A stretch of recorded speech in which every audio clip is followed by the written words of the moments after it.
Chapter 8. The Hunt. Alex was awoken with a shake. His hand gripped the skinny wrist of a child. Emerald eyes stared back at Alex. At first he thought it was one of the Hive's offspring, but after a moment, he realized it was Patton. "Sorry," Patton said. Patton reached over to Takeo, but Takeo was already awake. "What do you want?" Takeo asked. "I'm here to serve. First you need Dot." Patton paused and rubbed his head, trying to remember the correct word. Breakfast. From the floor, Patton picked up 2 bowls filled to the brim with murky brown cooked oats, mixed with a heaping amount of berries.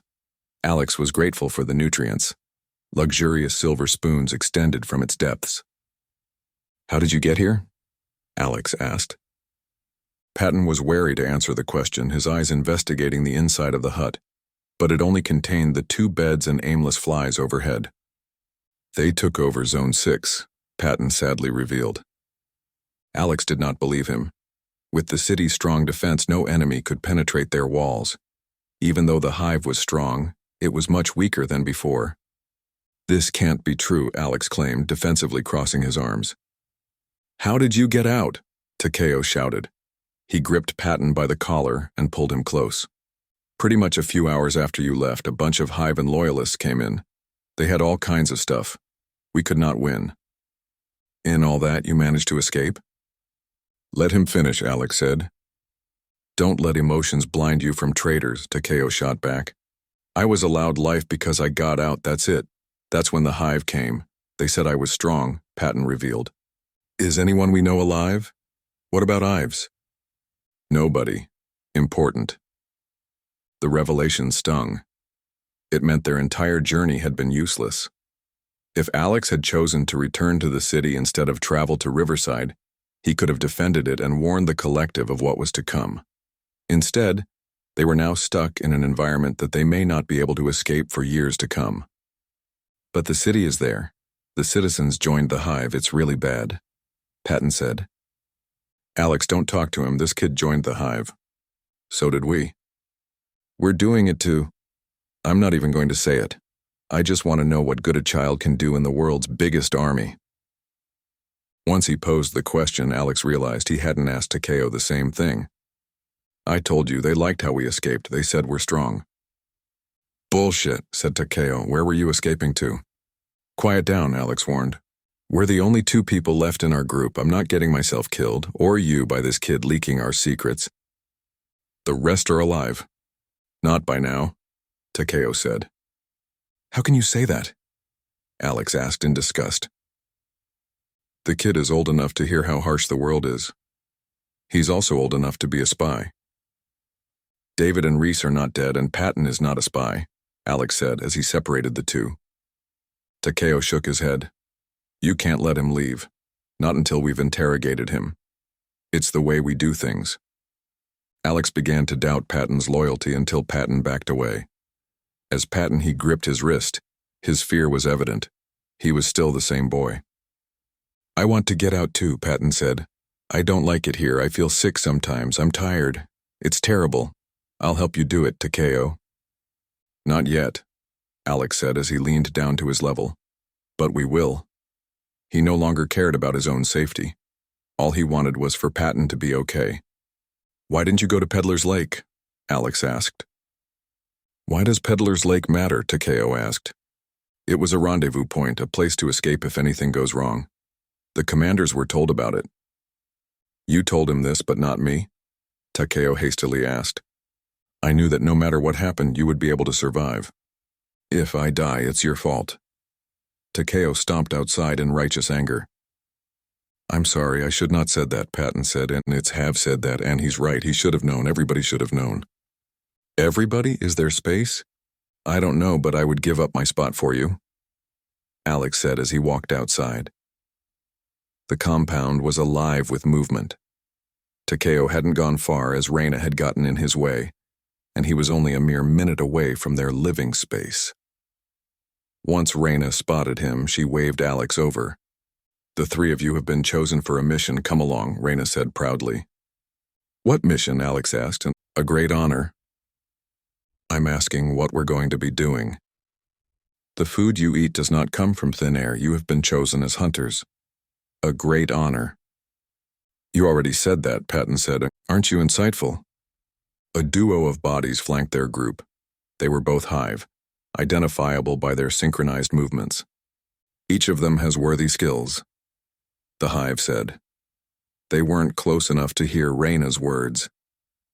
Are you coming with us? Takeo asked the bodies. Number I wanted to speak. Alex tensed. Had the Hive overheard their traitorous conversation? Any questions for me? The Hive continued. Why am I going? Patton asked. Be grateful, Reyna hushed.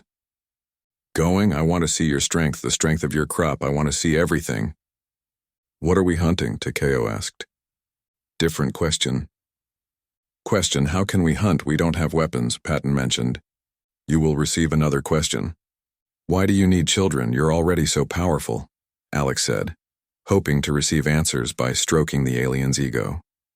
Humans are not loyal, but when a person is the Hive's descendant, that's a different story. Reyna answered, then led the group to the East Beach, another area with loyalist guards around the edges. That island, a deer is preferred, Reyna stated as she pointed to a piece of land in the distance. How will one deer be dinner for everybody? Alex snapped. I'm telling you only because I like you. This is not just about food. Then what's it about? Takeo asked. I can't tell you, of course, she teased as a loyalist came forward and bowed to each man before giving them a bow, a quiver of arrows, and a grenade. A bow, Takeo said with disappointment.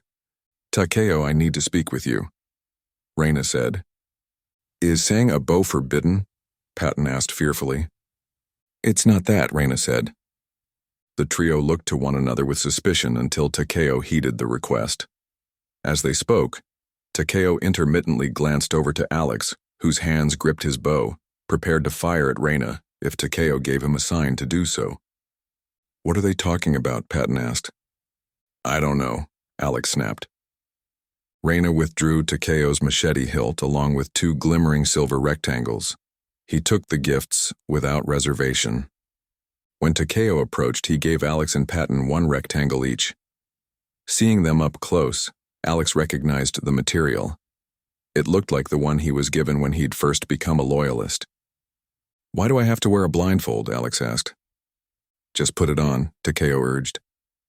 Patton placed the silver block to his eye and it quickly expanded around the circumference of the child's head, blocking his vision.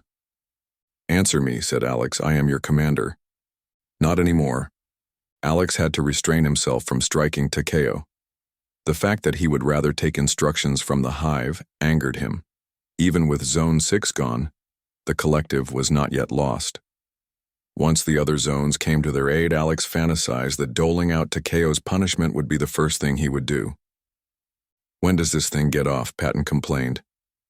It comes off when we get there, Takeo replied. Alex snatched the silver strip and placed it over his eyes. Now that he couldn't see or hear, he empathized with Patton's reaction. Takeo acted as an anchor for Alex's direction, steering him toward the small vessel that would take them to the island. The boat swayed as they journeyed across the water.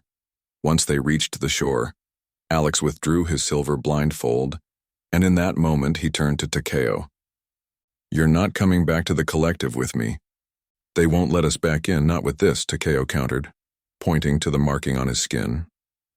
Let's kill this animal, Alex said, ignoring Takeo's argument. Do you know what these weapons do? Arrows and a grenade, Patton answered. They mean more than that. These 3 are to make a fire, Takeo said as he held up 3 arrows with red tips. His hands then switched focus to those with blue tips. These make ice. I don't know about the others. None of these were in the collective, Alex said. Reyna told me what everything does. Our grenades explode at the moment of impact. Then none of us will use it. It could be a danger to ourselves, Alex decided. Takeo did not argue. A small victory for Alex, as it showed that despite their equality in the Hive's eyes, Takeo was still somewhat loyal to the collective's hierarchy. How do you use this again? Patton asked as he ran behind the others. His trembling hands tried to save the arrow that tilted to the ground. Back straight first of all, Alex said. As Alex turned to ensure Patton had followed his instruction, he noticed the Hive's island was gone. "Where are we?" "The island is over there somewhere. It's camouflaged," Takeo said as he waved his hand to the unending stretch of sky and sea. Rescue seemed even more unlikely. Patton attempted to string his bow once again, resulting in an embarrassing failure when his arrow fell to the sand. "Shit. Just keep your feet shoulder-width apart." "What?" "Move your feet so they line up with your shoulders," Takeo added. Patton followed the simplified instructions. "Clip the back of the arrow into the string, then put the pointy end where that block lies," Takeo said. Patton struggled, but after a few tries he completed the task. "You're preferred by the Hive," Alex accused, interrupting Patton's lesson. "We need to use it to learn about the Hive, everything about it." Alex was denied a reply when Patton foolishly released an arrow. Alex went to scold him, but discovered it was not an accident. His weapon soared through the air and hit a tree beside a new enemy. From the depth of the green, a bear 3 times Takeo's size emerged. Its composition was not of the natural world. It had 4 eyes, 6 limbs, and a belching roar that produced visible sound waves. "Shit, shit, shit," Patton screamed. Once the beast's circular sound waves came into contact with the ground, it manifested a tunnel of sand that came barreling toward the group. Alex gripped Patton and flung him behind while dread of the battle wrenched him. He'd felt it when his family was attacked by bandits. His heart raced while the rest of his body tightened. "We only have a few arrows, make it count," Alex commanded, but the beast's deafening scream drowned his message. Alex shot a red arrow, having no concern for preserving the mission. His purpose to survive hadn't changed. His shot had been meant for the animal's chest, but instead it lodged itself within its arm, rather than the expected pillar of flame. Its top right arm became entrenched in a thick layer of ice. Takeo and Alex nodded, a nonverbal promise to support each other. "Let's see what this does," Takeo said as he withdrew a blue arrow. "Patton, provide cover. If we die, get in the boat and go north," Alex said. The bear charged. The ice that Alex had shot into its upper arm forced the bear to heed its way on 2 hind legs. "Cover me," Alex yelled as he approached Doom. "Wait!" But it was too late. Alex had no time to consider his words. He'd made a decision, and Takeo was to comply. A cylinder of fire exploded from Takeo's blue arrow and landed a few feet ahead of the animal. Its fur peeled off from the flame's licks, slowly unveiling silver beneath. Takeo, with an activated blade, rushed past Alex. The hilt had produced a bar of purple plasma larger than his previously owned machete. But he forged to meet the bear head-on, and the animal's sharp claws swung in defense to tear Takeo to shreds. Its inaccurate swipe at Takeo's head gave him the opening to swing his sword upward. The purple plasma connected with the arm, revealing the animal's insides, but did not slice through. From the wound, a tangle of multicolored wires, displaced motherboards, and red blood spilled below in a shower of sparks. The bear took another strike at Takeo. He diverted most of the animal's power with his blade, but not enough to prevent its claws from reaching Takeo's skin. He screamed as he dragged the sword forward with might, managing to tear off the limb. First came a shamble of intricate technology, then a flow of blood. "Get out!" Alex screamed. Takeo ducked out and Alex's purple arrow traveled into the enemy's stomach. Purple electricity encased the bear's body, glitching its movements.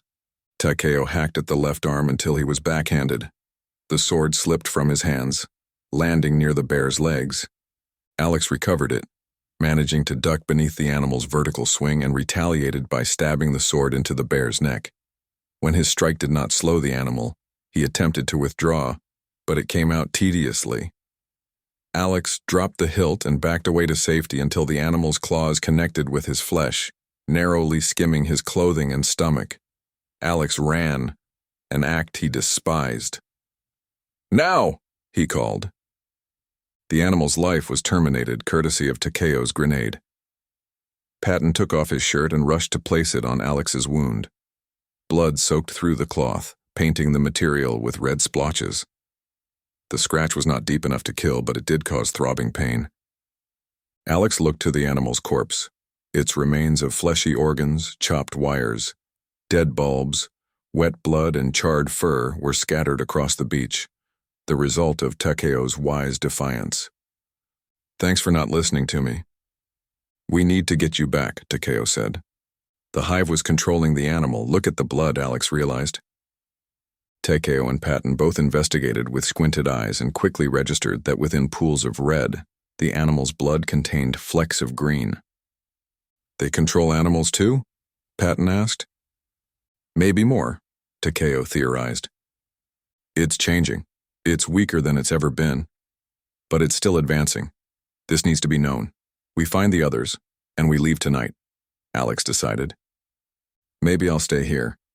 When you come back with the collective, I could tell you its secrets, Takeo suggested.